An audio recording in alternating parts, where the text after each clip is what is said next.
செங்கல்பட்டு மாவட்டம் செட்டிப்புண்ணியம் திருக்குட நன்னீராட்டு பெருவிழா. செங்கல்பட்டு மாவட்டம் சிங்கப்பெருமாள் கோவில் அடுத்த செட்டிப்புண்ணியம் கிராமத்தில் எழுந்தருளியுள்ள அருள்மிகு தேவநாத பெருமாள் கோவிலில் திருக்குட நன்னீராட்டு பெருவிழா வேத விற்பன்னர்கள் மந்திரம் ஓத வெகு விமர்சையாக நடைபெற்றது. இந்த நிகழ்வில் அமைச்சர் தாமு அன்பரசன் மற்றும் செங்கல்பட்டு சட்டமன்ற உறுப்பினர் வரலட்சுமி மதுசூதனன் மற்றும் காட்டாங்குளத்தூர் ஒன்றிய செயலாளர் சந்தானம், கோவில் முக்கிய நிர்வாகிகள் மற்றும் பணியாளர்கள், பொதுமக்கள் மற்றும் பக்த கோடிகள் திரளானோர் கலந்து கொண்டனர். மேலும் இந்த நிகழ்வில் கோவில் கும்பாபிஷேகத்தில் கலந்து கொண்ட பக்தர்கள் அனைவருக்கும் கோவில் நிர்வாகம் சார்பாக அனைவருக்கும் அன்னதானம் வழங்கப்பட்டது.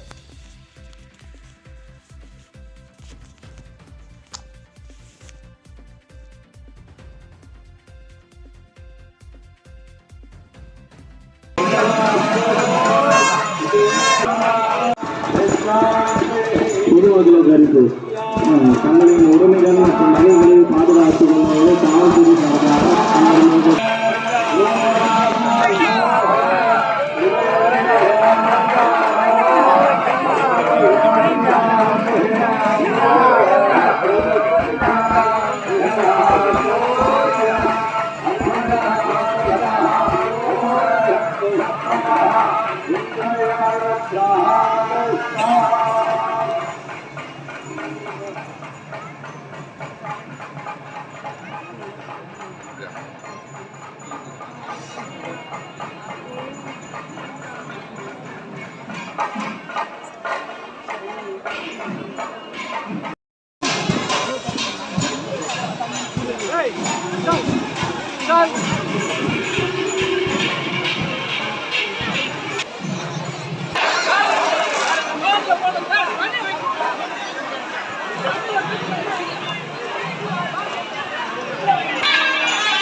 இருக்கோ கோயிலே.